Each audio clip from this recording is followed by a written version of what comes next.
Hello everyone, स्वागत है आपका फिर से हमारे यूट्यूब चैनल एचआर डेकोर में। जैसा कि आप देख रहे हो, अभी हम आपके लिए लेके आए हैं 3 मटेरियल। ये मटेरियल है कॉपर, जिंक एंड ब्रास। तो आपको बताने वाले हैं ये कैसे इनका प्रोसेस रहता है, कैसे कैसे बनते हैं। देखिए, मैंने जब ये यूट्यूब चैनल स्टार्ट किया था, मेरा ये प्रोसेस था कि एक जगह मैं गया था लखनऊ में एक एग्जीबिशन था। वहाँ पे एक स्टॉल लगा हुआ था। वहाँ पे एक एल्युमिनियम करके मटेरियल आता है, जो आपके घरों में ना कुकर वगैरह इस्तेमाल होता है, वो एल्युमिनियम का होता है। इन तीनों में से कोई धातु नहीं है वो। तो वो बहुत चीपेस्ट प्राइस में आता है। उसके ऊपर क्या है, इसकी कोटिंग चढ़ी जाती है, ब्रास की, है ना। वो भी मैं बताऊंगा कैसे कैसे क्या प्रोसेस रहता है। तो वहाँ जाके मैंने उसका प्राइस पूछा, तो उन्होंने बोला वो पंचलोहा, कि ये पंचलोहा है। मैंने कहा भाई ये पंचलोहा, क्योंकि मेरे को नॉलेज है भाई ये मटेरियल की, सब कुछ मेरे खुद के यहाँ होता है, सब कुछ कैसे क्या रहता है। तो उन्होंने बोला ये कि पंचलोहा है भैया।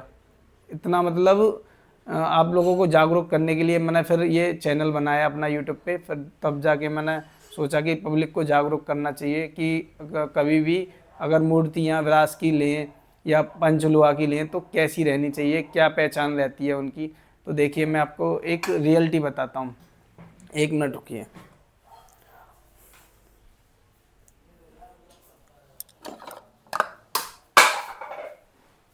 तो देखिए, ये हमारे पास फिनिशिंग करने के लिए फाइल रहती है, बट आपके पास नहीं होगी तो आप कैसे क्या करोगे। आप कहीं भी पत्थर पे या किसी नुकीली चीज़ पे घिस सकते हो। देखो, मैं इसको घिसूंगा, देखो ये घिस दी मैंने, ये देखिए इसमें से पीला पन्नी निकल के आएगा, है ना। देखो, ये घिसूंगा ना, ये पीला पन्नी निकल के आएगा इसके अंदर से। आप कैसे भी घिस लो, ये देखो पीलापन निकल के आएगा इसके अंदर से।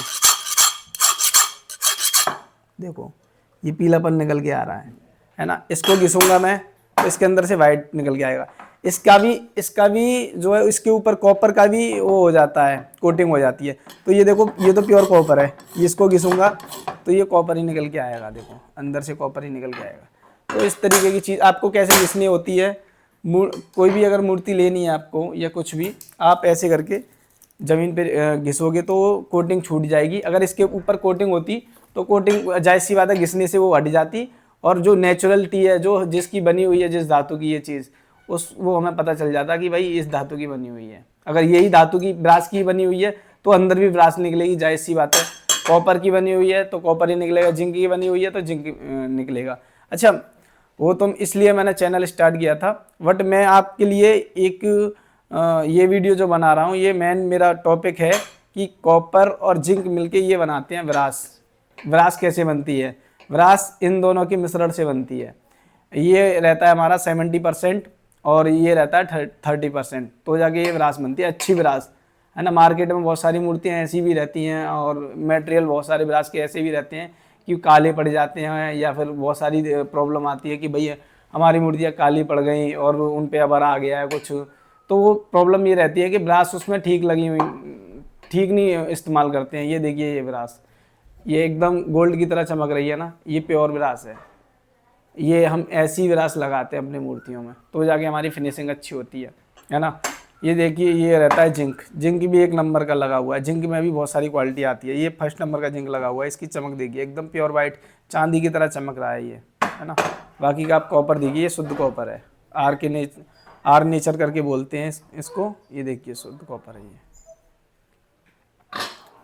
तो भाइयों, ये इस तरीके से ब्रास रेडी होती है। तो ब्रास से फिर ये कोई भी चीज़ या कोई भी हमारी कोई भी मूर्तियाँ हैं, या कोई भी मूर्ति ले लो, फिर इसको हम हाई टेम्परेचर पे लिक्विड फॉर्म में लाते हैं, तो जाके इसका सांचे में डालते हैं, तो जाके ये रेडी होती है। इसका भी प्रोसेस बताऊंगा कि मूर्तियाँ इससे बनती कैसे हैं, वो बाद में दूसरी वीडियो में बताऊँगा मैं, नेक्स्ट वीडियो जो आएगी, है ना। बाकी का मैं ये बताने वाला था कि प्योर आप कहीं से भी अगर परचेज करें मूर्ति या फिर ब्रास की चीज़ या फिर कोई भी, तो कोटिंग को पहचान लें। कोटिंग जो लगी हुई होती है किसी भी धातु के ऊपर, तो वो कैसे निकलेगी, है ना। वो पंचलोहा बोल के मेरे को एल्युमिनियम बताया था। बहुत सारे लोग ऐसे ही नहीं समझ पाते कि भाई पंचलोहा है रियल में या नहीं है। तो वो पंचलोहा का मतलब होता है 5 तरीके की धातु होनी चाहिए उसके अंदर, है ना। अष्ट धातु का मतलब होता है कि 8 तरीके की धातु उसके अंदर इन्वॉल्व होनी चाहिए, तो जाके अष्टलोहा बनेगा, है ना, अष्ट धातु बनेगा, पंचलोहा बनेगा, 5 तरीके की धातु होनी चाहिए।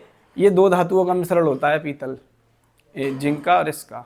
तो इन दोनों को पहले तो इन दोनों से पीतल बनता है ना। ये दोनों को लिक्विड फॉर्म में लाया जाता है, इन दोनों को मिक्स किया जाता है, जो मैंने परसेंटेज बताया 70% एंड 30%, फिर जाके ये रेडी होता है। फिर इसको गलाते हैं हम, इसको गला के तो जाके मूर्तियाँ रेडी होती हैं। तो आप कहीं से भी कैसे भी परचेज करें मूर्तियाँ, तो ये है मेरा ये सजेशन है, आप उनको सही से पहचान लो कि हाँ प्योर मतलब ये ब्रास की हैं या नहीं है, तो जाके आप कोई भी कैसी भी आर्टिकल आप जो है आइटम जो है परचेज करें। बहुत सारी डेकोरेटिव आइटम आती हैं मार्केट में, है ना। वो अब कलर तो प्लास्टिक पे भी ऐसे ऐसे चल रहे हैं कि ब्रास का हो जाएगा। तो मेरा मानना ये है कि आप जो है आँख खोल के चीज़ों को देखें कि क्या होता है, ताकि आपके साथ कभी स्कैम ना हो, है ना। तो मिलते हैं नेक्स्ट वीडियो में। Thank you so much.